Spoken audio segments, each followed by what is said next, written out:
মোৰ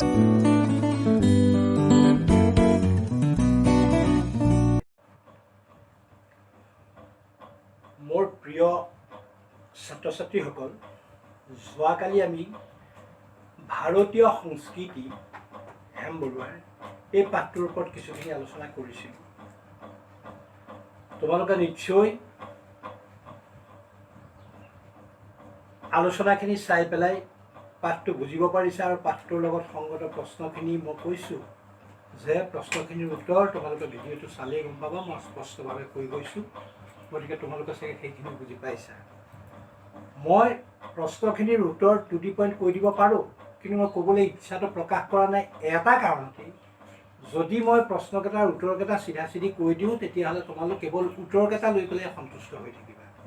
মোৰ উদ্দেশ্য এইটো নহয় তোমালোকে কেৱল উত্তৰকেইটা জানা, পাঠটোৰ ওপৰতো এটা ধাৰণা হ'ব লাগে। সেইকাৰণে মই উত্তৰকেইটা স্পষ্টভাৱেই কৈ গৈছোঁ, কিন্তু তোমালোকে ভিডিঅ'টো চোৱা বা পাঠৰ লগত সম্পৰ্কটো ৰক্ষা কৰা, এই কথাটো মই ভাবিছোঁ। গতিকে কালি আমি আলোচনা কৰিছিলোঁ যে আৰ্য আৰু আৰ্যসকলে অনাৰ্য সংস্কৃতিক ওলাই কৰি নহয়, বৰঞ্চ এই সংস্কৃতিক সম্পূৰ্ণ মৰ্যাদা দি এই সংস্কৃতিকে ভেটি কৰি ভাৰতীয় সংস্কৃতিৰ সৌধটো নিৰ্মাণৰ কাৰণে আগবাঢ়ি গৈছিলে। শিৱ আৰু শক্তিৰ কথা আমি কৈছিলোঁ যে এয়া আৰ্যসকলে শিৱ আৰু শক্তিক গ্ৰহণ কৰি লৈছে, কিন্তু ইয়াৰ মূল মহেঞ্জোদাৰো আৰু হাৰপ্পাতে পোৱা গৈছে। প্ৰত্নতাত্ত্বিক পণ্ডিতসকলে আৱিষ্কাৰ কৰিছে ধ্বংসাৱশেষৰ মাজত যে শিৱ আৰু শক্তিৰ চিহ্ন। নিশ্চয় তোমালোকৰ এইখিনিলৈকে কথাখিনি মনত ৰৈছে বা বুজি পাইছা। এতিয়া আমি তাৰ পিছৰখিনি আলোচনা কৰিবলৈ যাম। হওক যে ভাৰতীয় সংস্কৃতিৰ মৰ্মস্থলী সুসংগঠিত আৰু টনকিয়াল বিধৰ আছিল। ভাৰতীয় যি সংস্কৃতি, এই ভাৰতীয় সংস্কৃতিৰ মৰ্মস্থলী সুসংগঠিত আৰু টনকিয়াল আছিল, অৰ্থাৎ যথেষ্ট সবল আছিল। দুৰ্বলীক আনে সতকাই আকৰ্ষিত কৰিব পাৰে বা প্ৰভাৱ বিস্তাৰ কৰিব পাৰে, কিন্তু সবল সুস্থ সকলৰ ওপৰত সতকাই প্ৰভাৱ বিস্তাৰ কৰিব নোৱাৰে। আমি কথাখিনি আলোচনা কৰিলে গম পাম যে বাহিৰৰ পৰা অহা অভিযানসমূহ ইয়াৰ আগত প্ৰায়েই ব্যৰ্থ হৈছিল। আনহাতে বাহিৰৰ পৰা অহা কমেইহে ভাৰতীয় সংস্কৃতিৰ সৰ্বগ্ৰাসী প্ৰভাৱৰ হাত সাৰিব পাৰিছিল। উদাহৰণস্বৰূপে ৰাজপুতসকল ভাৰত ভূমিত বৰ পুৰণি অধিবাসী নহয়। আজি এইষাৰ কথা আমাৰ বহুতৰে স্মৃতিৰ অতীত হৈ পৰিছে, আৰু এই ৰাজপুতসকলেই ভাৰতীয় সংস্কৃতিৰ ভঁৰাললৈ যে বিশেষ অৱদান যোগাইছিল সেই বিষয়ে সন্দেহ নাই। ৰাজপুত চিত্ৰশিল্পই ইয়াৰ উপযুক্ত প্ৰমাণ। কি হৈছে আমি ইতিমধ্যে গম পাইছোঁ, বিভিন্ন সময়ত বিভিন্ন মানৱপুঞ্জ চামে চামে ভাৰত ভূমিলৈ আহিছিলে, ভাৰত ভূমিত তেওঁলোকে ৰাজত্ব কৰিছিলে। এই মানুহবিলাক আমি কালিয়েই কৈছোঁ যে অকল মুখখন আৰু পেটটো বা বাহুবলৈকে লৈ অহা নাছিলে, তেওঁলোকে লগত তেওঁলোকৰ ভাষা, কলা, সংস্কৃতি, আদৰ্শ, ৰাজনীতি, সমাজনীতি ইত্যাদি ইত্যাদি সকলোবিলাক লৈ আহিছিলে। যে ভাৰতীয় সংস্কৃতিৰ কৰ্মস্থলী ইমানেই সবল আছিলে যে বাহিৰৰ পৰা অহা লোকসকলে হয়তো শক্তিৰে সৈতে ভাৰতীয়সকলক দমন কৰি ভাৰতবৰ্ষত শাসন প্ৰৱৰ্তন কৰিছিলে, কিন্তু তেওঁলোকৰ সংস্কৃতিক জয় কৰিব পৰা নাছিলে। ভাৰতীয় সংস্কৃতি ইমান সবল আছিলে যে বাহিৰৰ পৰা অহা লোকসকলৰ সংস্কৃতিক ভাৰতীয় সংস্কৃতিয়ে আঁকোৱালি লৈ সেইখিনিকো ভাৰতীয় কৰি পেলাইছিলে। নিশ্চয় বুজি পাইছা। উদাহৰণ দিছে ৰাজপুতসকলৰ কথা, যে ৰাজপুতসকল ভাৰতবৰ্ষত খুব বেছি দিনৰ মানুহ নহয়, বুৰঞ্জীত এই কথাটো তোমালোকে পাবা। কিন্তু ৰাজপুতসকল যদিও বেছি দিনৰ মানুহ নহয়, কিন্তু ৰাজপুতসকলৰ যি চিত্ৰশিল্প,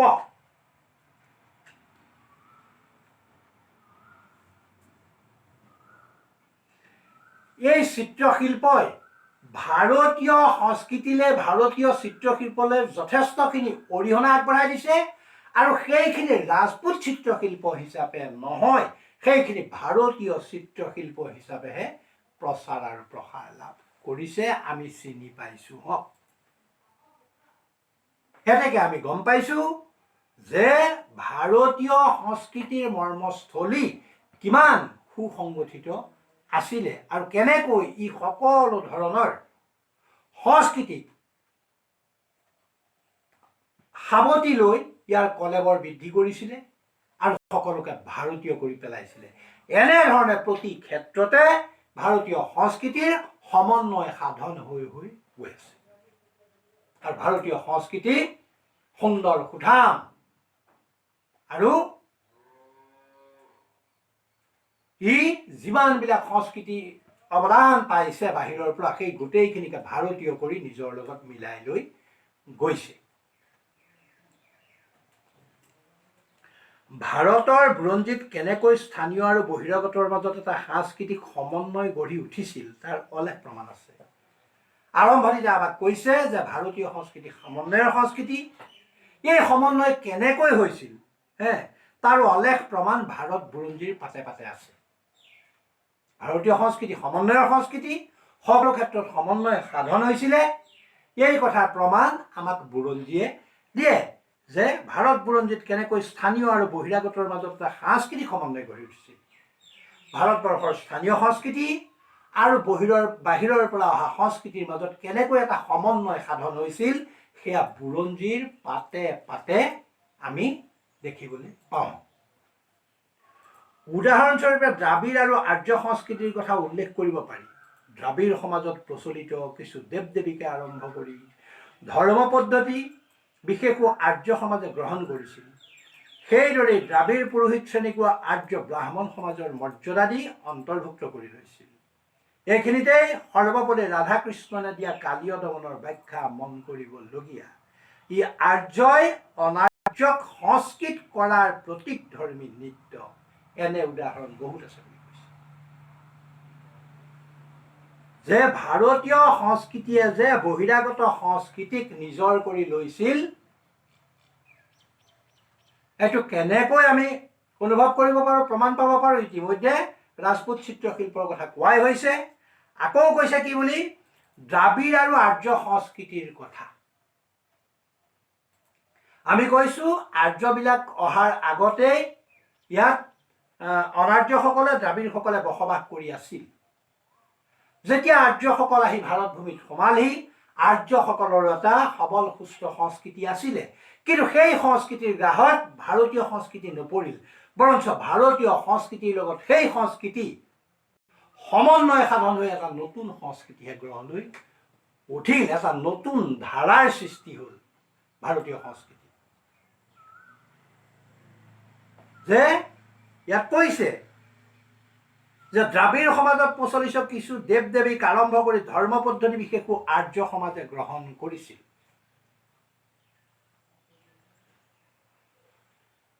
আৰ্য পূৰ্ব দ্ৰাবিড় সমাজত তেওঁলোকৰ যি ধৰ্মীয় বিশ্বাস আছিলে, তেওঁলোকৰ যদি দেৱ দেৱী আছিলে, উপাসনাৰ ব্যৱস্থা আছিলে, সেইবিলাকক ওলাই কৰা নাছিল, সেইবিলাকক আৰ্যসকলে গ্ৰহণ কৰি লৈছিল। উদাহৰণ দিছে কালীয় দমন। কালীয় দমনৰ কাহিনী তোমালোকে নিশ্চয় জানা, তোমালোকে নিশ্চয় শুনিছা। কালীয় দমনৰ কাহিনী মহাপুৰুষ শ্ৰীমন্ত শংকৰদেৱে কালীয় দমন নামৰ এখন নাটক ৰচনা কৰিছে। তোমালোকৰ পাঠত পিছৰ ফালে মুক্তিমংগল ভটিমাটো আছে কালীয় দমনৰ পৰা। দৈৱকী উদৰে উদয় জুহি দেৱা, এই বুলি পেলাই আছিলে, মই অকণমান পাহৰি গৈছোঁ বাৰু। এই ভটিমাটো কালীয় দমন নাটৰ পৰা দিয়া হৈছে। গতিকে এই কালীয় দমনটো কি বুলি কোৱা হৈছে, আমাৰ ডক্টৰ সৰ্বপল্লী ৰাধাকৃষ্ণনে, মহান দাৰ্শনিক সৰ্বপল্লী ৰাধাকৃষ্ণন দেৱে কি বুলি কৈছে যে আৰ্যই অনাৰ্যক সংস্কৃত কৰাৰ প্ৰতীক ধৰ্মী নৃত্য। অৰ্থাৎ কৃষ্ণ হৈছে আৰ্য সমাজৰ প্ৰতীক আৰু কালী সাপ হৈছে অনাৰ্য সমাজৰ প্ৰতীক। এই দ্বন্দ্ব নাগপত্নীসকলৰ কাকুতি মিনতিত, অৰ্থাৎ এই কাকুতি মিনতিখিনিকে আমি ক'ব পাৰোঁ সমন্বয় সাধন। এই সমন্বয়ৰ জৰিয়তে কালী সৰ্প কৃষ্ণই বদ্ধ কৰি নিৰ্বাসন দিছিল। এনেকৈ কালীয় দমনক সৰ্বপল্লী ৰাধাকৃষ্ণন দেৱে আৰ্যসকলে অনাৰ্যসকলক সংস্কৃত কৰি তেওঁলোকৰ লগত সমন্বয় সাধনৰ এটা প্ৰতীক ধৰ্মী নৃত্য বুলি কৈছে। পিছৰ ফালে আমাৰ প্ৰশ্নও আছে, গতিকে কথাটো তোমালোকে মন কৰিবা যে কালীয় দমন কি? ৰাধাকৃষ্ণনৰ মতে সৰ্বপল্লী ৰাধাকৃষ্ণনৰ মতে কালীয় দমন হৈছে আৰ্যই অনাৰ্যক সংস্কৃত কৰাৰ প্ৰতীক ধৰ্মী নৃত্য। কালীয় দমনৰ কথা আহোঁতে মনলৈ আহিছে এটা গৌৰৱৰ কথা। আমাৰ এই জামুগুৰি হাটত 200 বছৰতকৈও অধিক কাল ধৰি নিয়মীয়াকৈ মহাপুৰুষ শ্ৰীমন্ত শংকৰদেৱৰ তিৰুভাৱ তিথিৰ দিনা কালীয় দমন নাটভাগৰ অভিনয় কৰি আহিছে আৰু বৰ্তমানো কৰি থকা হৈছে। জামুগুৰি হাট সাংস্কৃতিক ঠাই, 12 চহৰীয়া ভাওনাও পাতে। যিসকলে দেখিছা, যিসকলে এতিয়ালৈকে 12 চহৰীয়া ভাওনা চোৱাৰ সৌভাগ্য হোৱা নাই, মই তেওঁলোকলৈ আহ্বান জনাম, তেওঁলোক আহিব জামুগুৰি হাটৰ 12 চহৰীয়া ভাওনা চাব। ইয়াত চাবলগীয়া বহুত আছে, বহুত কথা জানিবলগীয়া আছে। গতিকে কেতিয়াকে 12 চহৰীয়া ভাওনা হয়, সুযোগ সুবিধা পালে তেওঁলোক আহি চাবহি, এইটো আমি কৈছোঁ। তেতিয়াহ'লে আমি গম পালোঁ যে আৰ্যসকলে অনাৰ্যক অৱহেলা কৰা নাছিল, তেওঁলোকৰ দেৱ দেৱতা, তেওঁলোকৰ উপাসনা পদ্ধতি ইত্যাদিবিলাক তেওঁলোকে গ্ৰহণ কৰিছিলে। আনকি দ্ৰাবিড়ৰ পুৰোহিত শ্ৰেণীকো আৰ্য ব্ৰাহ্মণৰ মৰ্যাদা দিয়া হৈছিলে। অৰ্থাৎ আৰ্য আৰু অনাৰ্যৰ মাজত দ্বন্দ্ব হৈছিলে। সেই দ্বন্দ্বত শক্তিত হয়তো অনাৰ্যসকল দ্ৰাবিড়সকল পৰাজিত হৈছিলে, কিন্তু সাংস্কৃতিক দিশত দ্ৰাবিড়সকলক আৰ্যসকলে স্বীকৃতি দিবলৈ বাধ্য হৈছিলে আৰু দ্ৰাবিড় সমাজৰ ব্ৰাহ্মণ পুৰোহিতসকলকো দ্ৰাবিড়ৰ পুৰোহিত শ্ৰেণীকো আৰ্য ব্ৰাহ্মণ সমাজৰ মৰ্যাদা দি অন্তৰ্ভুক্ত কৰি লৈছিল। নিশ্চয় কথাখিনি বুজি পাইছা। আৰ্যৰ বেদত দেৱী পূজাৰ কোনো উল্লেখ নাই। মন কৰিবা দেই, আৰ্যৰ বেদত দেৱী পূজাৰ কোনো উল্লেখ নাই। আমাৰ 4খন বেদ, বেদকেইখন কি জানা নহয়? ঋক, সাম, যজুৰ, অথৰ্ব। এই বেদত বোলে দেৱী পূজাৰ কোনো উল্লেখ নাই। শক্তিৰ প্ৰতিকৃতিৰো কোনো উমান পোৱা নাযায়। বেদত বোলে এইবিলাকৰ একোৱেই নাই। সেই অনুপাতে বিষ্ণু আৰু শিৱৰ উল্লেখো বৰ কমেইহে আছে। বিষ্ণু আৰু শিৱৰ উল্লেখো বৰ কম আছে বুলি কৈছে। মাজে মাজে চেগা চৰাকৈহে আছে। বৰ্তমান হিন্দু ধৰ্মত প্ৰচলিত লিংগ পূজাও যে অনাৰ্য যুগৰ বস্তু, সেইষাৰ কথাও কোনো পণ্ডিতে কয়। আমাৰ সমাজত প্ৰচলিত যি লিংগ পূজাৰ ব্যৱস্থা আছে, এই লিংগ পূজাৰ ব্যৱস্থাও কোনো পণ্ডিতে কয় যে অনাৰ্য যুগৰহে বস্তু।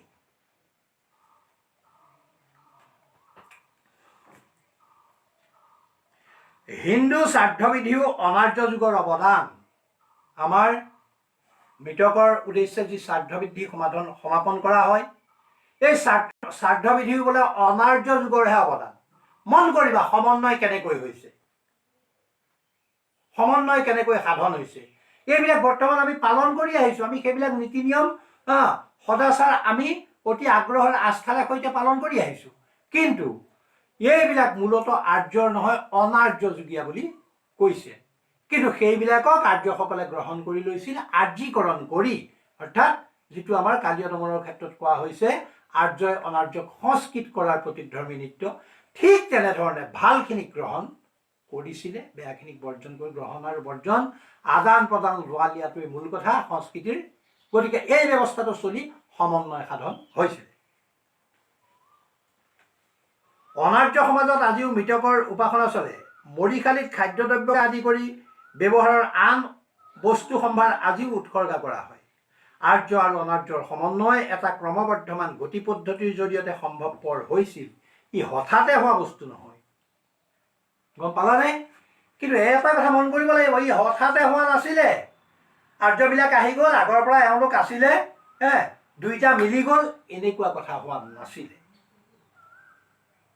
এইবিলাক বহু বছৰ, বহু শ বছৰৰ অন্তত লাহে লাহে লাহে লাহে আৰ্য আৰু অনাৰ্যৰ মাজত এই সমন্বয়টো সাধন হৈছিলে। মন কৰিবা কথাটো, একেদিনাই হোৱা নহয়। কালি যে কৈছিলোঁ হঠাৎ হ'লে নহ'ব, ক্ৰমবৰ্ধমান শক্তি। আমি কালি কৈছোঁ নহয়, ক্ৰমবৰ্ধমান শক্তি, আৰু এইটোৱে প্ৰকৃত শক্তি। গতিকে এই পৰ্যায়ক্ৰমে লাহে লাহে লাহে লাহে এই কোন মুহূৰ্তত কেতিয়া সমন্বয় সাধন হ'ল গম পোৱা নাযায়, কিন্তু সমন্বয় সাধন হ'ল। আচ্ছা, আমি এতিয়া দিন পোহৰ হয়নে? কেতিয়াকে ৰাতি হ'ল সময়টো আমি কৈ দিব পাৰিম যে এই সময়টোতে ৰাতি হ'ল? নোৱাৰোঁ। কিন্তু লাহে লাহে লাহে লাহে পোহৰৰ পৰা গৈ গৈ গৈ গৈ আমি ঘপৰা আন্ধাৰৰ মাজত সোমাই যাওঁ, নিশা হৈ যায়। ঠিক তেনেকৈ লাহে লাহে লাহে লাহে কোন মুহূৰ্তত আমি ক'ব নোৱাৰোঁ যে এই মুহূৰ্তটোতেই সমন্বয় সাধন হৈছিলে। লাহে লাহে লাহে লাহে উভয়ৰ মাজত সমন্বয় সাধন হৈ এক ভাৰতীয় সংস্কৃতি ৰূপে প্ৰচাৰ প্ৰসাৰ লাভ কৰিছিলে আৰু ভাৰতীয় সংস্কৃতিৰ মৰ্মস্থলী অধিক সুসংগঠিত কৰিছিলে। গতিকে এনেকৈ আৰ্য আৰু অনাৰ্যৰ মাজত সমন্বয় সাধন হৈছিল। এনেকুৱা উদাহৰণ বহুত আছে। ইয়াৰ পিছত আমাক কি বুলি কৈছে যে শিৱক দক্ষ যজ্ঞত অৱহেলা কৰা ঘটনাটো অতি অৰ্থব্যঞ্জক। শিৱ অনাৰ্য দেৱতা, পাৰ্বতী আৰ্য সমাজৰ জীয়াৰী। আৰ্য সমাজত তেতিয়াও অনাৰ্য শিৱক সম্পূৰ্ণৰূপে গ্ৰহণ কৰা হোৱা নাছিল, গতিকে তেওঁৰ প্ৰতি নিষ্ঠুৰ অৱহেলা। দক্ষ যজ্ঞৰ কথা তোমালোকে নিশ্চয় জানা, নাজানিলেও বৰ দীঘলীয়া হ'ব ক'বলৈ এতিয়া দক্ষ যজ্ঞৰ। মাত্ৰ অকণমান ইংগিতটো দি দিছোঁ। সতী, শিৱপত্নী সতী আছিলে দক্ষৰ জীয়াৰী। শিৱলৈ বিয়া নিদিয়ে, কাৰণ শিৱ অনাৰ্য দেৱতা, অনাৰ্যলৈ বিয়া নিদিয়ে। কাহিনীটো অলপ দীঘলীয়াকৈ ক'ব পাৰিলে ভাল আছিল, নকওঁ সেইখিনি, কেৱল হিণ্টছটো দিছোঁ বুলি কৈছোঁ। কিন্তু সতীৰ কেৱল শিৱৰ প্ৰতিয়েই আসক্তি আৰু শিৱকেই বিয়া কৰাম বুলি সতীয়ে খাটাং কথা কৈ দিয়াত নিৰুপায় হৈ শিৱলৈ বিয়া দিলে। কিন্তু বিয়াহে দিলে, শিৱক প্ৰকৃত জোঁৱাইৰ মৰ্যাদা দিবলৈ অস্বীকাৰ কৰিলে। কাৰণ দক্ষ হৈছে আৰ্য, শিৱ হৈছে অনাৰ্য। ভস্ম সানি থাকে, সাপৰ গাত মেৰিয়াই লৈ থাকে, বাঘৰ ছাল পিন্ধি থাকে। গতিকে এনেকুৱা অনাৰ্য এটাক আৰ্য সমাজত ঠাই দিবলৈ টান পালে। উপায় নাপাই ছোৱালীজনী বিয়া দি দিছিলে। গতিকে ঘৰত যজ্ঞ পাতিছিলে, দক্ষৰ ঘৰত যজ্ঞ পাতি সকলোকে নিমন্ত্ৰণ কৰিলে। বাকী কেইজনী বায়েক যিকেইজনী আছিলে চবকে মাতিলে, কাৰণ তেওঁলোক আৰ্য। তাৰপিছতে গতিকে আমাৰ যেনেকৈ ঘৰত চাকৰি বাকৰি কৰা মন্ত্ৰী MLA যদি কাৰোবাক কোনোবা ছোৱালী বিয়া দিওঁ, সিহঁতক আমি উচ্চ স্থান দিওঁ, আৰু যদি সাধাৰণ কাৰোবাৰ এটালৈ এজনী ছোৱালী বিয়া দিওঁ, তাইক আমি অলপ অৱহেলা কৰোঁ। ঠিক তেনেকৈ দক্ষ যজ্ঞটো বাকীসকলক সন্মান সহকাৰে নিমন্ত্ৰণ কৰিছিলে, কিন্তু শিৱক নিমন্ত্ৰণেই কৰা নাছিলে। শেহত সতীয়ে যেনিবা গম পালে, গম পাই পেলাই দক্ষ যজ্ঞলৈ আহিবলৈ ইচ্ছা প্ৰকাশ কৰিলে। শিৱই বাধা দিছিলে, নামানিলে। নামানি পেলাই গুচি আহিল। গুচি অহাৰ পিছত কি ঘটনা হ'ল যে দক্ষ যজ্ঞত শিৱক অসন্মান কৰা দেখি সতীয়ে সহ্য কৰিব নোৱাৰি দেহত্যাগ কৰিলে। এই খবৰ মহাদেৱ শিৱই পাই চিন্দিয়া পেলাইলা জটা আৰু বীৰভদ্ৰৰ সৃষ্টি কৰিলে। বীৰভদ্ৰে আহি যজ্ঞ লণ্ডভণ্ড কৰি পেলালে। তাৰপিছত কি হ'ল, সতীয়ে দেহত্যাগ কৰিলে। আৰু সতীৰ সেই দেহটো লৈ পেলাই মহাদেৱ শিৱ ভ্ৰমণ কৰিবলৈ লাগি গ'ল সৃষ্টিৰ এটা পাৰ্ট বন্ধ হৈ গ'ল। সৃষ্টি স্থিতি আৰু লয় ব্ৰহ্মা বিষ্ণু মহেশ্বৰ তিনিওটা ভাগে যদি সমানে কাম কৰি থাকে ঠিকমতে তেতিয়াহে সৃষ্টি ঠিকমতে চলে। এতিয়া মহাদেৱ সতীৰ শটো কান্ধত পেলাই যেতিয়া ভ্ৰমণ কৰিবলৈ ল'লে সকলোবিলাক কথা পাহৰি গ'ল। উপায় নাই, স্বৰ্গ মৰ্ত্য পাতালত হাহাকাৰ লাগি গ'ল। দেৱতাসকলৰ থৰ দপ লাগি গ'ল। গৈ পেলাই বিষ্ণুৰ ওচৰ পালেগে। বিষ্ণুৱে যেনিবা সুদৰ্শন মাৰি শটো টুকুৰা টুকুৰকে কাটি দিলে আৰু সতীৰ শদেহ য'তেই পৰিল, অংগ পতংগ য'তেই পৰিল ত'তেই একোখন পীঠ হ'ল আমাৰ কামাখ্যা। সেইকাৰণে যোনীপীঠ। গতিকে এয়া কাহিনী, পৌৰাণিক কাহিনী। তোমালোকে এই কাহিনীবিলাক জানিবলৈ চেষ্টা কৰিবা। গতিকে দক্ষ যজ্ঞ শেহত যেনিবা কি হ'ল, এই কথাটোৱে কৈছে যে শিৱক দক্ষ যজ্ঞত অৱহেলা কৰা ঘটনাটো অতি অৰ্থব্যঞ্জক, অতি অৰ্থপূৰ্ণ। কিয় অৰ্থপূৰ্ণ গম পালা নিশ্চয়। শিৱ আছিলে অনাৰ্য, দক্ষ আছিলে আৰ্য, গতিকে তাৰ মাজত এটা দ্বন্দ্ব চলি আছিলে। শিৱ অনাৰ্য দেৱতা, পাৰ্বতী আৰ্য সমাজৰ জীয়াৰী। পাৰ্বতী হৈছে আৰ্য সমাজৰ জীয়াৰী। আৰ্য সমাজত তেতিয়াও অনাৰ্য শিৱক সম্পূৰ্ণৰূপে গ্ৰহণ কৰা হোৱা নাছিল। অনাৰ্য শিৱক আৰ্য সমাজে গ্ৰহণ কৰি লোৱা নাছিল। তেনেকুৱা এজন অনাৰ্যলৈ যেতিয়া পাৰ্বতীক বিয়া দিবলৈ বাধ্য হ'ল, পাৰ্বতী গ'ল। গতিকে তেওঁৰ প্ৰতি আৰ্য সমাজে প্ৰয়োজনীয় সন্মানকণ প্ৰকাশ কৰিবলৈ কুণ্ঠাবোধ কৰিছিল। গতিকে তেওঁৰ প্ৰতি এই নিষ্ঠুৰ অৱহেলা, সেইকাৰণেই শিৱৰ প্ৰতি এই নিষ্ঠুৰ অৱহেলা কৰা হৈছিল। কালক্ৰমত শিৱই আৰ্যৰ বেদীত ঠাই পাইছিল। সময়ৰ লগে লগে কালক্ৰমত যেতিয়া সময় যাওঁতে আৰ্যসকলেও শিৱক আৰ্য দেৱতা বুলি মানি ল'বলৈ ল'লে আৰু আৰ্যৰ বেদীত শিৱই ঠাই পালে। বৰ্তমান শিৱ আৰ্য দেৱতা। অনাৰ্য সংস্কৃতি আৰ্য সংস্কৃতিৰ বুকুত ঠাই পাওঁতে সময় লাগিছিল। ঠাই যে পাইছিল সেই বিষয়ে অৱশ্যে সন্দেহ নাই। অনাৰ্য সংস্কৃতি আৰ্যৰ বুকুত ঠাই পাওঁতে সময় লাগিছিল, সময় লাগিবই। ফট কৰে এটা নতুন বস্তু গ্ৰহণ কৰা, এটা বস্তু বৰ্জন কৰা সহজ নহয়। সময় লাগিছিলে, কিন্তু বুকুত যে ঠাই পাইছিলে সেইটো নিশ্চিত। উদাহৰণ শিৱ এতিয়া আৰ্য দেৱতা। আমাৰ কামাখ্যা দেৱীৰ পূজা অৰ্চনাৰ পিনৰ পৰাও এইষাৰ কথাৰ প্ৰমাণ দিব পাৰি। আমি কৈছোঁ আমাৰ নীলাচলৰ কামাখ্যা দেৱী, এই কামাখ্যা দেৱীৰ ফালৰ পৰাও এই কথাটো ক'ব পাৰি বুলি কৈছে। কেনেকৈ? কাৰণ কামাখ্যা আদিতে অনাৰ্য দেৱী, কামাখ্যাও আৰ্য দেৱী নহয়, কামাখ্যাও হৈছে অনাৰ্য দেৱী।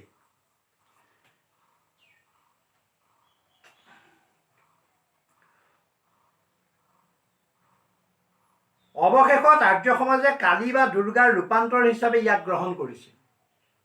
এই কামাখ্যাক আৰ্য সমাজে কি কৰিছিল? কালী বা দুৰ্গাৰে এটা ৰূপ বুলি মানি লৈছিল আৰু আৰ্য সমাজত ঠাই দিছিল। কথাটো মন কৰিলানে যে কামাখ্যাও মূলতঃ আছিলে অনাৰ্য দেৱী, কিন্তু কালৰ সোঁতত সময়ৰ গতিত আৰ্য সমাজে কালী বা দুৰ্গাৰে এটা ৰূপ বুলি কামাখ্যাক মানি ল'লে আৰু আৰ্য সমাজত ঠাই দিলে। বৰ্তমান প্ৰচলিত কোচ ৰজাৰ ৰাজত্ব কালৰ পৰা ব্ৰাহ্মণ পুৰোহিত সমাজৰ আগতে ইয়াত গাৰো সমাজৰ মানুহে পূজাৰী হিচাপে আছিল। গম পাইছানে? কোচ ৰাজত্বৰ আগলৈকে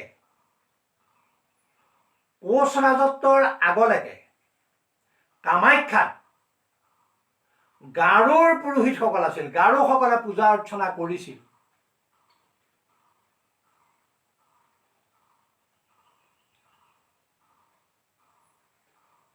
তাৰ পিছৰ পৰাহে ইয়াত ব্ৰাহ্মণ পুৰোহিত নিয়োজিত হৈ পূজা অৰ্চনা কৰিবলৈ লৈছে। তাৰ আগৰখিনি কিন্তু গাৰো সমাজৰ লোকসকলেই কামাখ্যাৰ পূজা অৰ্চনা কৰি আছিল। গতিকে আমি গম পালো যে আৰু আৰ্য আৰু অনাৰ্যৰ মাজত এটা সমন্বয় সাধন হৈছে। অৱশ্যে এই সমন্বয়টো তাৎক্ষণিকভাৱে হোৱা নাই। এই সমন্বয় সাধন হ'বলৈ যাওঁতে যথেষ্টখিনি সময় লাগিছিলে। বৰ্তমান শিৱ, কামাখ্যা, দুৰ্গা এইবিলাকক লৈ আৰু আমাৰ কোনো বিৰোধ নাই। আমি সকলোৱে ইয়াক স্বীকৃতি দিছোঁ। আজি আৰু দক্ষ যজ্ঞৰ নিচিনা ঘটনা ঘটিবলগীয়া নহ'ব। এইবিলাক পৌৰাণিক কাহিনী, বৰ সুন্দৰ কাহিনী। তোমালোকে এইবিলাক কথা জানিবলৈ চেষ্টা কৰিবা, পঢ়িবা। বুৰঞ্জীয়ে কয় গ্ৰীকসকলৰ হাতত মাইকেনিয়ান জাতি পৰাজিত হৈছিল যদিও তেওঁলোকে গ্ৰীকসকলৰ জীৱনলৈ ভালেখিনি পৰিৱৰ্তন আনিছিল। আমি বুৰঞ্জী অধ্যয়ন কৰিলে এই কথাটো গম পাওঁ, এই কথাটো আমি দেখিবলৈ পাওঁ কি যে গ্ৰীকসকলৰ হাতত মাইকেনিয়ানসকল পৰাজিত হৈছিল, কিন্তু শক্তিৰে সৈতেহে মাইকেনিয়ানসকলক পৰাজিত কৰিছিল গ্ৰীকসকলে। তেওঁলোকৰ সাংস্কৃতিক কিন্তু পৰাজিত কৰিব পৰা নাছিল মাইকেনিয়ানসকলক।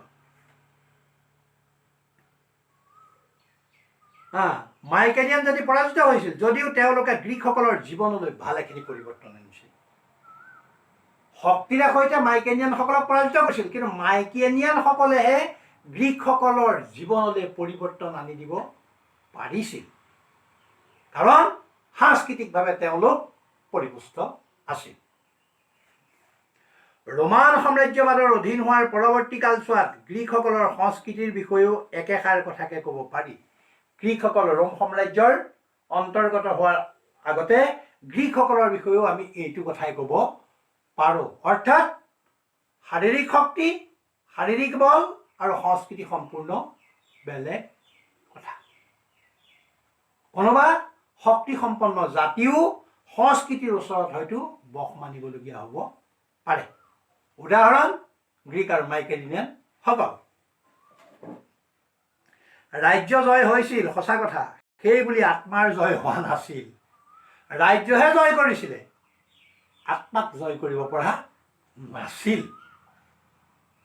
আনহাতে দেখা যায় পৰাজিত উচ্চ সংস্কৃতিয়ে বিজয়ীৰ জীৱন জয় কৰিছিলে। ইয়াত যিটো কথা ইতিমধ্যে উল্লেখ কৰিছোঁ, পৰাজিত হৈছে কিন্তু তেওঁলোকৰ সংস্কৃতিয়ে যিসকল জয়ী হৈছে বিজয়ীসকলক প্ৰভাৱিত কৰিছিল। ভাৰতৰ আদিম অধিবাসীসকল অভিযানকাৰী আৰ্য সমাজৰ হাতত পৰাজিত হৈছিল। এনেদৰে আৰ্যৰ বিজয় অভিযান সাৰ্থক হৈছিল। আনহাতে সাংস্কৃতিক ক্ষেত্ৰত অনাৰ্যৰ কৃষ্টিসমলে আৰ্যৰ ভঁৰাল বহুখিনি চহকী কৰিছিল। বুৰঞ্জীসন্মত সত্য। ভাৰতবৰ্ষতো আৰ্যসকলৰ হাতত অনাৰ্যসকল পৰাজিত হৈছিল, কিন্তু অনাৰ্যসকলৰ যি সাংস্কৃতিক সমল, এই সমলে আৰ্যসকলৰ সংস্কৃতিৰ ভঁৰাল পৰিপুষ্ট কৰিছিল, আৰু সেয়ে হৈছে ভাৰতীয় সংস্কৃতি, সমন্বয়ৰ জৰিয়তে গঢ় লৈ উঠা সংস্কৃতি। কৃষ্ণ। এই সমন্বয়ৰ কাহিনী বাদ দিও ভাৰতীয় সংস্কৃতিৰ পৰিব্যাপ্তিৰ কথাও আছে। আগতে হৈছিল যদিও প্ৰকৃততে বৌদ্ধ ধৰ্মৰ প্ৰচাৰৰ যুগকহে ভাৰতীয় সংস্কৃতিৰ বিস্তাৰ যুগ বুলিব পাৰি। প্ৰশ্ন আছে, তোমালোকে মন কৰিবা যে ভাৰতীয় সংস্কৃতিৰ বিস্তাৰ যুগ বুলিলে আমি কোনটো যুগক বুজিম? যে ভাৰতীয় সংস্কৃতিৰ বিস্তাৰ যুগ বুলি ক'লে আমি প্ৰকৃততে বৌদ্ধ যুগৰ কথা ক'ব লাগিব। বৌদ্ধ যুগতে ভাৰতীয় সংস্কৃতিয়ে প্ৰচাৰ প্ৰসাৰ লাভ কৰিছিল। কোনো কোনো পণ্ডিতৰ মতে আনকি খ্ৰীষ্টীয় চাৰ্মান অন দ্য মাউণ্টৰ গুৰিতো বৌদ্ধ সাহিত্যৰ প্ৰভাৱ বিয়পি পৰিছে। অকল ভাৰততেই নহয়, খ্ৰীষ্টীয় চাৰ্মান অন দ্য মাউণ্টৰ গুৰিতো বৌদ্ধ সাহিত্যৰ প্ৰভাৱ পৰিছে বুলি কোনো কোনো পণ্ডিতে ক'বলৈ বিচাৰে। আনহাতে যদিও চুফিবাদৰ মূল কোৰাণ শাস্ত্ৰ বুলি ঘোষণা কৰা হয়, তথাপি চুফিবাদ আৰু উপনিষদৰ দৰ্শনৰ মাজত এক অভূতপূৰ্ব মিল দেখা যায়। দেখিছানে সমন্বয়বিলাক সকলো দিশত কেনেকৈ সাধিত হৈছে? যে চুফিবাদৰ মূল কোৰাণ শাস্ত্ৰ বুলি কোৱা হৈছে, কিন্তু ইয়াৰ লগত কি হৈছে বুলি কৈছে? চুফিবাদ আৰু উপনিষদৰ দৰ্শনৰ মাজত অভূতপূৰ্ব মিল আছে, সমন্বয়। চুফিবাদৰ মূল কোৰাণ শাস্ত্ৰ হ'লেও ইয়াত উপনিষদৰ আধ্যাত্মিক দৰ্শনৰ লগত কিছু কিছু মিল দেখিবলৈ পোৱা যায়। ইয়াৰ কাৰণ কি? সমন্বয়। এনেবোৰ উদাহৰণে ভাৰতীয় সংস্কৃতি যে প্ৰভাৱশালী সমন্বয়ৰ সম্পদ সেইষাৰ কথাৰ প্ৰমাণ দিয়ে। গতিকে আমাৰ পিছৰ ফালে যি প্ৰশ্ন আছে যে ভাৰতীয় সংস্কৃতি সমন্বয়ৰ সংস্কৃতি হয়নে, আলোচনা কৰা নে কিবা যুক্তি দিয়া, এনেধৰণৰ আছে। গতিকে এই কথাখিনি আমাক প্ৰমাণ কৰি দিয়ে যে ভাৰতীয় সংস্কৃতি প্ৰকৃততেই সমন্বয়ৰ সংস্কৃতি। সমন্বয়ৰ মাধ্যমত ভাৰতীয় সংস্কৃতি গঢ় লৈ উঠিছে আৰু ভাৰতীয় সংস্কৃতিয়ে প্ৰসাৰ লাভ কৰিছে।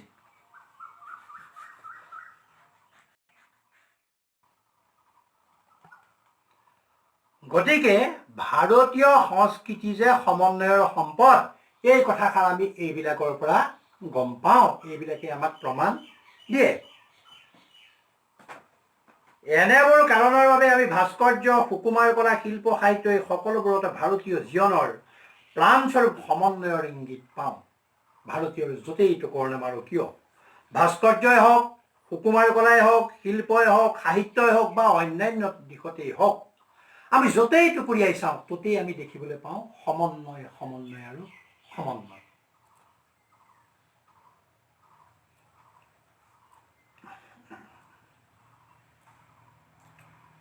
উত্তৰ ভাৰতৰ দৰে দক্ষিণাত্যৰ ভাস্কৰ্যৰ ওপৰত বহিৰাগতৰ প্ৰভাৱ পোনপটীয়াকৈ পৰা নাছিল। গতিকে ইয়াৰ এটা নিজস্ব বিচাৰ পদ্ধতি দেখিবলৈ পোৱা যায়।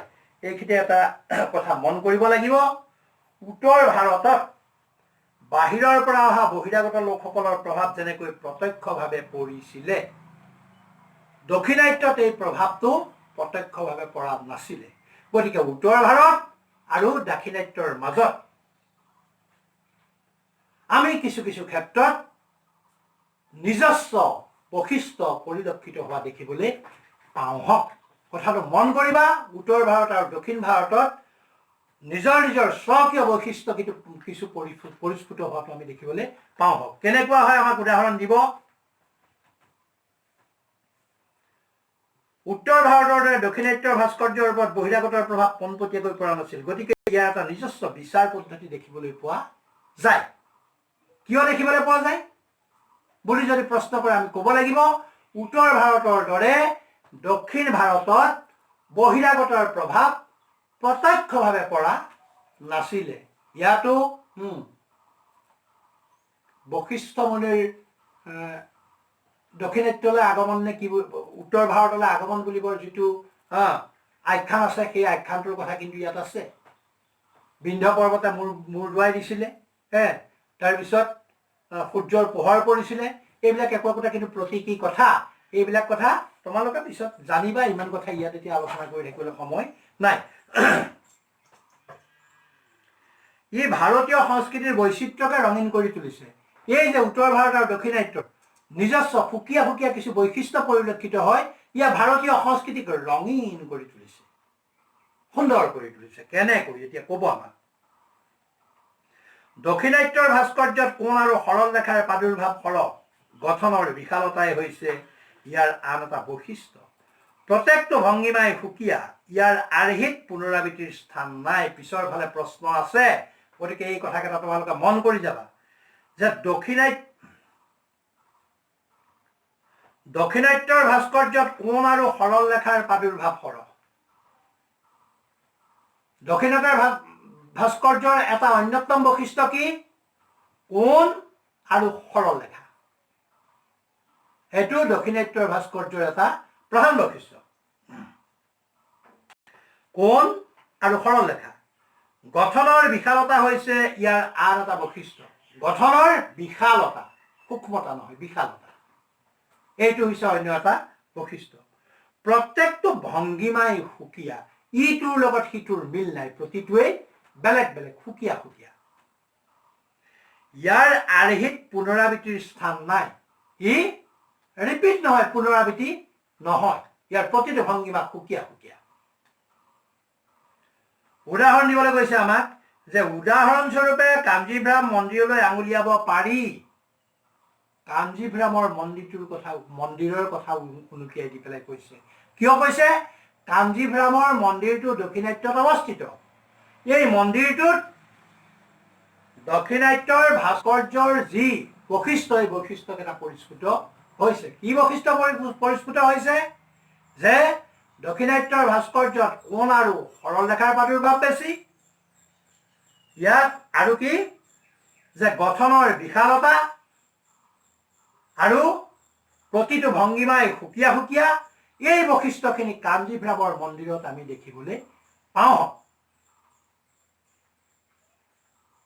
এই মন্দিৰটোত অন্ততঃ 1000টা স্তম্ভ আছে। কিমান স্তম্ভ আছে? 1000টা স্তম্ভ আছে, কিন্তু 1000টা স্তম্ভই বেলেগ বেলেগ, সুকীয়া সুকীয়া, কাৰো লগত কাৰো মিল নাই। ইয়াৰ এটা স্তম্ভৰ আৰ্হি আনটোৰ লগত নিমিলে, প্ৰত্যেকেই সুকীয়া সুকীয়া, ইটোৰ আৰ্হি সিটোৰ লগত নিমিলে। কিন্তু উত্তৰ ভাৰতত সম্পূৰ্ণ বেলেগ। এইবোৰৰ সাজ সজ্জাৰ জাক জমকতাই আৰু প্ৰাকৃতিক বিশালতাই সাধাৰণতে অন্তৰ অভিভূত কৰে। মন কৰিবা, এইবোৰৰ সাজ সজ্জাৰ জাক জমকতাই দক্ষিণাত্যৰ সেই মন্দিৰটোৰ যি জাক জমকতা, যি সাজ সজ্জা, ইয়াৰ যি জাক জমকতা আৰু প্ৰতিকৃতিৰ বিশালতাই সাধাৰণতে অন্তৰ অভিভূত কৰে। এইটো দক্ষিণাত্যৰ ভাস্কৰ্যৰ বৈশিষ্ট্য। নিশ্চয় বুজি পাইছা? প্ৰশ্নও হয় দেই, সেইকাৰণে মই কৈছো, প্ৰশ্নও হয় যে দক্ষিণাত্যৰ ভাস্কৰ্যৰ বৈশিষ্ট্যকেইটা কি কি? কোণ আৰু সৰল ৰেখা, আকৃতিৰ বিশালতা, পুনৰাবৃত্তিৰ স্থান নাই, প্ৰত্যেকেই সুকীয়া সুকীয়া, জাক জমকতা আৰু সাজ সজ্জাৰ জৰিয়তে অন্তৰ অভিভূত কৰে।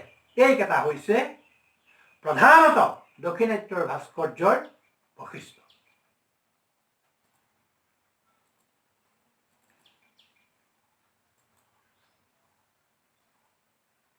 এইবোৰৰ সাজ সজ্জাৰ জাক জমকতাই আৰু প্ৰতিকৃতিৰ বিশালতাই সাধাৰণতে অন্তৰ অভিভূত। আনহাতে উত্তৰ ভাৰতৰ ভাস্কৰ্য দক্ষিণৰ ভাস্কৰ্যৰ লগত নিমিলে।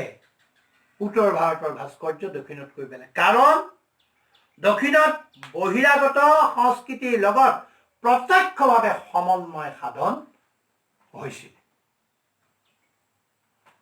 বহিৰাগত লোকসকল আহি প্ৰথমতে আৰ্যভট্ট বা তোমাৰ উত্তৰ ভাৰততে বসতি কৰিছিলে, আৰু উত্তৰ ভাৰতত সেইকাৰণে প্ৰত্যক্ষভাৱে সমন্বয় সাধন হৈছিলে। সেইকাৰণে দক্ষিণৰ আৰু উত্তৰৰ স্থাপত্য ভাস্কৰ্যৰ মাজত যথেষ্টখিনি অমিল দেখিবলৈ পোৱা যায়, আৰু ইয়ে ভাৰতীয় সংস্কৃতিক এক ৰঙীনহে কৰি তুলিছে বুলি কোৱা হৈছে, সুন্দৰহে কৰি তুলিছে। যে উত্তৰ ভাৰতীয় ভাস্কৰ্যত বৃত্ত আৰু বক্ৰৰেখাৰ প্ৰাদুৰ্ভাৱ সৰহ। মন কৰিলেনে? দক্ষিণ ভাৰতত আছিলে কোণ আৰু সৰল ৰেখা, উত্তৰ ভাৰতত হৈছে বৃত্ত আৰু বক্ৰৰেখা, সম্পূৰ্ণ বেলেগ। দক্ষিণ ভাৰতত কোণ আৰু সৰল ৰেখা, উত্তৰ ভাৰতত বৃত্ত আৰু বক্ৰৰেখা। এই অঞ্চলৰ মন্দিৰবোৰত ইছলামীয় ভাস্কৰ্যৰ ভালেখিনি প্ৰভাৱ পৰা দেখা যায়, কাৰণ মোগলসকলে আহি দিল্লীতে জানো ৰাজধানী পতা নাছিলে, তাৰ পৰাই জানো শাসন কৰা নাছিলে, গতিকে মোগলসকলৰ প্ৰত্যক্ষ প্ৰভাৱ ইয়াত পৰিছিলে। গতিকে ইছলামীয় ভাস্কৰ্যৰ প্ৰভাৱো ইয়াৰ ওপৰত প্ৰত্যক্ষভাৱে পৰিছিলে। ই আচলতে সংহতিৰ ভাস্কৰ্য। গতিকে উত্তৰ ভাৰতৰ যি ভাস্কৰ্য, ই সংহতিৰ ভাস্কৰ্য, মিলা মিছাৰ ভাস্কৰ্য, সমন্বয়ৰ ভাস্কৰ্য। সমন্বয়ৰ মাধ্যমত গঢ় লৈ উঠা এটা সুকীয়া শৈলীৰ ভাস্কৰ্য হৈছে উত্তৰ ভাৰতৰ ভাস্কৰ্য। ইয়াৰ শোভা সমন্বয় আৰু গঠনৰ সূক্ষ্মতাৰ জৰিয়তে প্ৰকাশ পাইছে। দক্ষিণাত্যত বিশালতাৰ জৰিয়তে, ইয়াৰ শোভা সমন্বয় আৰু গঠনৰ সূক্ষ্মতাৰ জৰিয়তে প্ৰকাশ পাইছে। দক্ষিণাত্যৰ দৰে কাৰুকাৰ্য আৰু বিশালতাৰ সহায়ত নহয়। দক্ষিণাত্যত কাৰুকাৰ্য আৰু বিশালতাৰ সহায়ত প্ৰকাশ পাইছিলে, আৰু উত্তৰ ভাৰতত সূক্ষ্মতা আৰু গঠনৰ সমন্বয় আৰু গঠনৰ সূক্ষ্মতাৰ জৰিয়তে প্ৰকাশ পাইছে। এতিয়া তোমালোকৰ নিশ্চয় বুজাত অসুবিধা হোৱা নাই যে উত্তৰ ভাৰত আৰু দক্ষিণ ভাৰতৰ ভাস্কৰ্যৰ মাজত সুকীয়া সুকীয়া বৈশিষ্ট্য পৰিলক্ষিত হয়। উত্তৰ ভাৰতৰ ভাস্কৰ্যত এটা সুকীয়া বৈশিষ্ট্য দেখিবলৈ পোৱা যায় আৰু দক্ষিণ ভাৰতৰ ভাস্কৰ্যত এটা সুকীয়া বৈশিষ্ট্য দেখিবলৈ। এই বৈশিষ্ট্য উদাহৰণস্বৰূপে দক্ষিণ ভাৰতৰ উদাহৰণস্বৰূপে কাঞ্জীভ্ৰাম মন্দিৰৰ কথা কৈছে। তাত 1000টা স্তম্ভ আছে। এই স্তম্ভবিলাকৰ বিশালতা, ইয়াৰ কাৰুকাৰ্য আৰু জাকজমকতা প্ৰতিটোৱেই সুকীয়া সুকীয়া আৰু এইবিলাকত কোণ আৰু সৰল ৰেখাৰ প্ৰাদুৰ্ভাৱ বেছি। আনহাতে উত্তৰ ভাৰতত কি হৈছে? বক্ৰৰেখা আৰু বৃত্ত প্ৰাদুৰ্ভাৱ বেছি। ইয়াত ইছলামীয় সভ্যতাৰ প্ৰভাৱ প্ৰত্যক্ষভাৱে পৰিছে আৰু দুইটাৰ সমন্বয়ৰ ফলস্বৰূপে এটা নতুন শৈলীৰ সৃষ্টি হৈছে, য'ত নেকি শোভা সমন্বয় আৰু গঠনৰ সূক্ষ্মতাৰ জৰিয়তে প্ৰকাশ পাইছে দক্ষিণাত্যৰ দৰে কাৰুকাৰ্যৰ বিশালতাৰ দ্বাৰা নহয়। গতিকে দুয়ো ঠাইৰে ভাস্কৰ্যৰ নিজস্ব সুকীয়া সুকীয়া বৈশিষ্ট্য আছে। এতিয়া নিশ্চয় তোমালোকে প্ৰশ্ন কৰিলে উত্তৰটো খুব ভালকৈ দিব পাৰিবা। উত্তৰ ভাৰত আৰু দক্ষিণ ভাৰতৰ ভাস্কৰ্যৰ মাজত মিল বা অমিল পাৰ্থক্যখিনি কি, ইয়াৰ বৈশিষ্ট্যবিলাক কি কি নিজস্ব, নিশ্চয় উত্তৰকেইটা ভালকৈ দিব পাৰিবা। হওক, গতিকে আমি কালি যথেষ্টখিনি আলোচনা কৰিলোঁ। পাঠটো যথেষ্ট দীঘলীয়া আৰু যথেষ্ট গুৰুত্বপূৰ্ণ পাঠটো। বহু ছাত্ৰ ছাত্ৰীয়ে পাঠটো বৰ জটিল বুলি কয়, কিন্তু আমি আলোচনা কৰোঁতে পাঠটো এখন জটিল নহয়, বৰ সৰল হৈ পৰে, নহয় জানো? এতিয়াতো আমাৰ বুজাত নিশ্চয় অসুবিধা হোৱা নাই। গতিকে আমাৰ যিসকল ছাত্ৰ ছাত্ৰীয়ে অনুৰোধ ৰাখিছিলে প্ৰশ্ন উত্তৰখিনি কৰি দিয়াৰ কাৰণে মই অকল প্ৰশ্ন উত্তৰখিনি কৰি দিয়া নাই। কিয় কৰি দিয়া নাই মই আৰম্ভণিতে কৈছোঁ। গতিকে প্ৰত্যক্ষভাৱে কৰি দিলেও কিন্তু প্ৰশ্ন উত্তৰখিনি মই বৰ স্পষ্টভাৱে কৈ গৈছোঁ। তোমালোক নিশ্চয় ইয়াৰ পৰা উপকৃত হ'বা। গতিকে তোমালোকলৈ ধন্যবাদ থাকিল আৰু আজিৰ আলোচনাখিনি আমি ইয়াতে সামৰিব বিচাৰিছোঁ। পুনৰবাৰ ধন্যবাদ।